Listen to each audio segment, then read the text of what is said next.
Hi guys, thanks for tuning in to another video on ForgottenWeapons.com. I'm Ian McCollum. I'm here today at the James D. Julia Auction House up in Maine, taking a look at some of the guns they're going to be selling in April in their spring of 2017 auction. And among many other things, they have two examples of a French World War I semi-automatic rifle.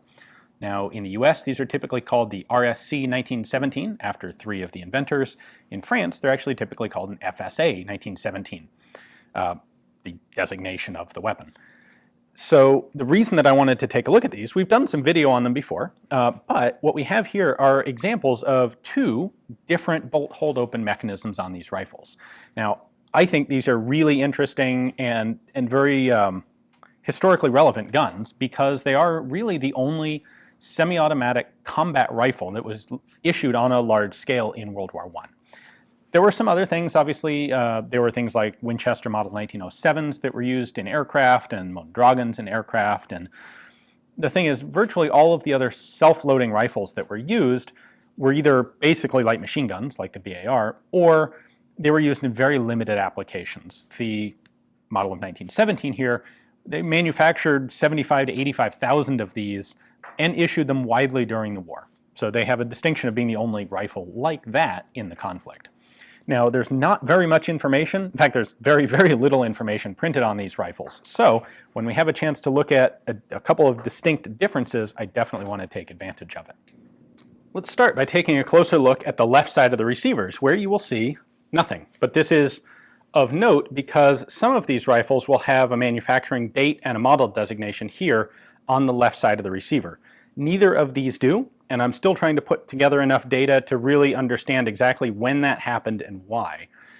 Looking at this side, we can see the serial number here on the barrel, and both of these guns are relatively early examples. This one is serial number 13854, and it does have an F prefix, which is a little hard to see because of the handguard here. As far as I can tell, all of the 1917 rifles are Series F. The second one is even earlier. This is F6385, so a very early example. Now, let's take a look at the relevant bits on the other side. Over here, we can see the two significant changes between these rifles, and they are the bolt hold open and the bolt handle. Now, what I have not yet figured out is exactly when these changes were made, and right now the best guess I have is that a lot of this stuff was actually an update done after the war. I think 1921. I have one source that says this was an upgrade done in 1921, although it is also possible that these were originally manufactured in this configuration, but later. What makes this an interesting pair to look at is this is the early version of the gun, but this is also the later serial number. This is a very early serial number, but it has late configuration parts. And that's what makes me think that a lot of this was probably updated after World War I. So with this early pattern rifle, when I pull the bolt back, nothing happens. It does not lock open. However, I can pull the bolt back to here, push this up manually, and lock the bolt in the open position. That's helpful for clearing malfunctions, range safety, anything like that. However, what it does mean is that when you fire your last shot, it's going to act like any other gun without a hold open, and if you aren't paying attention, you won't know that the gun is empty until you pull the trigger and get a click.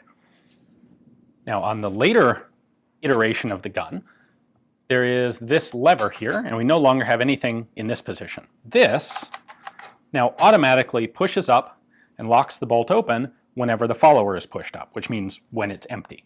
So the way these function is you open the bottom here, and you actually insert a 5-round clip inside the bottom of the gun, and then close the cover plate.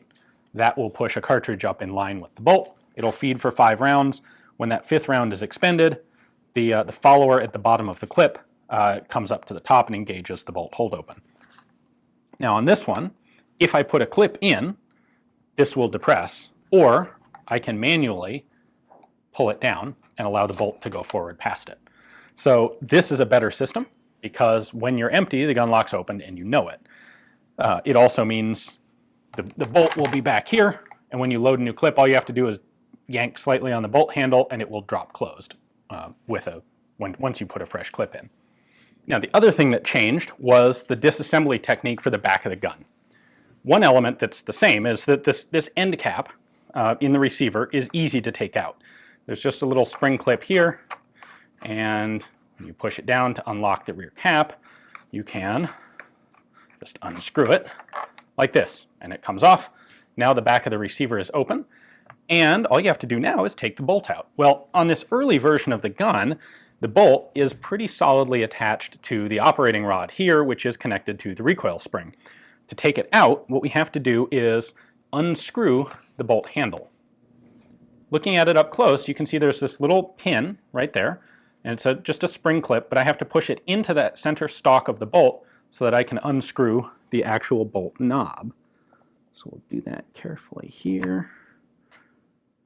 And this is really kind of a pain in the butt because you have to push it in, and then every quarter turn it's going to lock itself back in one of these little notches.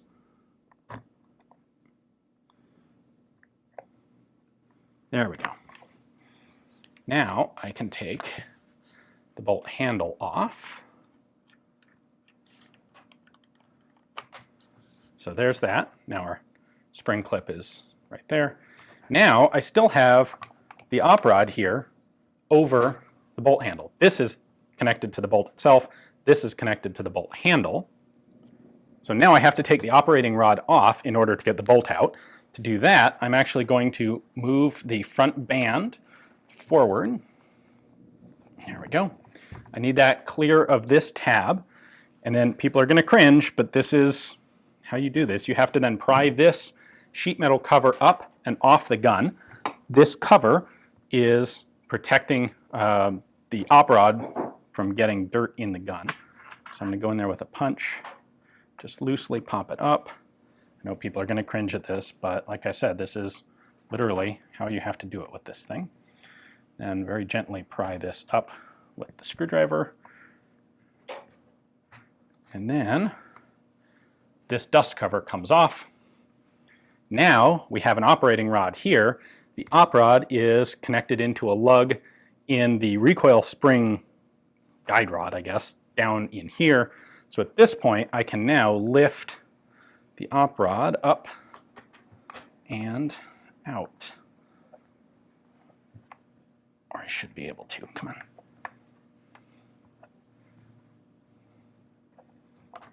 There we go. All right. Now, this is out. So you can see these two lugs here lock into this, well, the front lug locks in right there. That is the recoil spring itself. Now, finally, we have the op rod off, and now the bolt can slide out the back of the receiver. So that's how you do it on the early version of the gun. The improved later version of the gun makes this just massively easier. So instead of all that stuff, you have a bolt handle that can be pulled away from the gun, like this. It's spring-loaded. And all you have to do now is pull this away and pull the bolt, come on, back. There we go. Now, our bolt is disconnected, and we can pull this whole assembly out the back of the gun. That's it. You don't, on the late version of the gun, you do not have to remove the op rod in order to get the bolt out. So for a standard basic cleaning, if you just want to clean off the engagement surfaces on the, the bolt lugs, clean out the receiver, done. This is all you have to do. So a major improvement over the early version.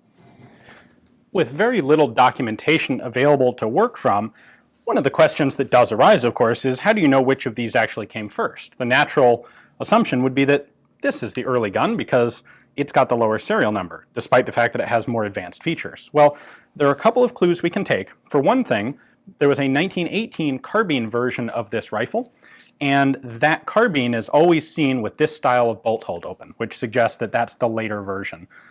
In addition, you'll notice if you look at the magazine right up here, the magazine is fitted to match this original style of hold open. With the updated version, this lever has to be able to drop down in order to lock open. That necessitated cutting away this little bit of the magazine. And you can see that there's a nice shiny surface to it here. This magazine was modified into this shape. It was not made that way originally. So that also goes to suggest that this was added later.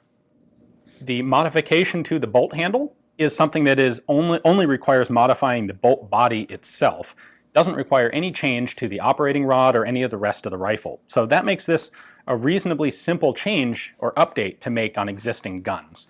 And that's what I think happened. Whether it happened in 1918, after this system had been introduced on the carbines, or whether it happened after the war, like I said, I have one source that suggested 1921 was when these modifications were made. That I can't speak to authoritatively yet, but I'm working on it. Well, there's a decent chance that I have gotten some stuff wrong in this video because I'm still researching and trying to find out more about these particular rifles. If you happen to have some knowledge of these and you recognize that I got something wrong or got something right, please let me know down in the comments. I would love to get verification or confirmation of as much as I can on these rifles. So the more I can learn about them, the better. Anyway, hopefully you guys learned something as well. If you would like to own either one of these two, they are both coming up for sale here at the Julia Auction House. Take a look in the description text below the video. You'll find links to the catalog pages for both of these, and you can take a look at Julia's descriptions and pictures and place bids on one or both if you like. Thanks for watching. All right, one other cool bonus feature for you guys who are still sticking around. The French actually used luminous radioactive night sights on weapons in World War I. The Germans actually did as well, but you'll find this on both Berthier and Lebel and model of 1917 self-loaders. This hole drilled in the front sight was actually for a little vial of radioactive, or probably not a vial, but a plug of radioactive material that would glow in the dark. So actual night sights on the guns. And both of these rifles have that modification. That's not something you'll find on all of them. I have seen other 1917s that don't have this style of front sight. So really cool that both of these do.